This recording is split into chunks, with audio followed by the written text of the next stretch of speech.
پسلی کا درد، ٹھیک ہے، اس کو نونیہن کا درد بھی کہتے ہیں۔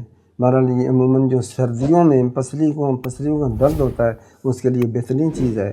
سردیاں آنے والی ہیں، اللہ کریم ہر کسی کو شفا دے، رحم کرے، دعا کریں اللہ کریم فانصرنا علی القوم الکافرین واعف عنا واغفر لنا وارحمنا انت مولانا فانصرنا علی القوم الکافرین۔ یہ تمام مسلمانوں کو صبح شام دعا کرنی چاہیے۔ پوری دنیا میں امت مسلمانوں کے حالات اچھے نہیں ہیں، پاکستان کے حالات اچھے نہیں ہیں۔ اللہ کریم ہمیں نیک بنائے، ہمیں ہمارے حکمرانوں کو، سیاستدانوں کو، امیروں غریبوں کو نیک کرے۔ نیت اپنی ہوگی تو نیک ہوں گے نا۔ اگر میں نسخہ غلط بتاؤں گا تو آپ کو نقصان ہوگا، آپ کو فائدہ نہیں ہوگا۔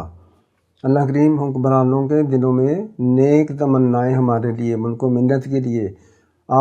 میں کبھی ویڈیو دیکھتا ہوں تو میں حیران ہوتا ہوں، گش پڑتے ہیں، یار اتنے خوبصورت لوگوں کے ملک ہیں، عوام نے نہیں بنائے۔ عوام کا پیسہ ہوتا ہے، سوچ بڑوں کی ہوتی ہے۔ دریا دیکھیں، پل دیکھیں، سبزہ زار دیکھیں، ہمارا اس قدر خوبصورت ملک ہے کہ کیا بات ہے، لیکن ہم لوگ اچھے نہیں ہیں۔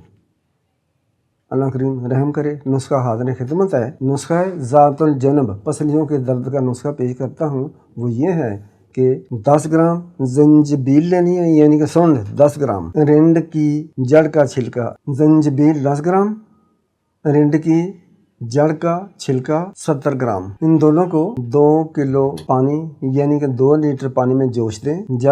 جب آدھا پانی رہ جائے جل کر سڑ کر تو اس کو کپڑے سے چھان لیں۔ آدھا کپ یا اس سے کم اس کو پلا دیں مریض کو۔ 1 چمچ پلا دیں، 2 چمچ پلا لیں عمر کے حساب سے، صبح سے لے کر شام تک۔ بلکہ آپ جب 2 دفعہ اس کو استعمال کرائیں گے، 3 گھنٹے کے بعد، پھر 3 گھنٹے کے بعد، انشاءاللہ دوسری تیسری خوراک کے بعد شفا ہوگی، آرام ہوگا، پسلیوں کا درد نہیں ہوگا، سردی نہیں لگے گی۔ السلام علیکم۔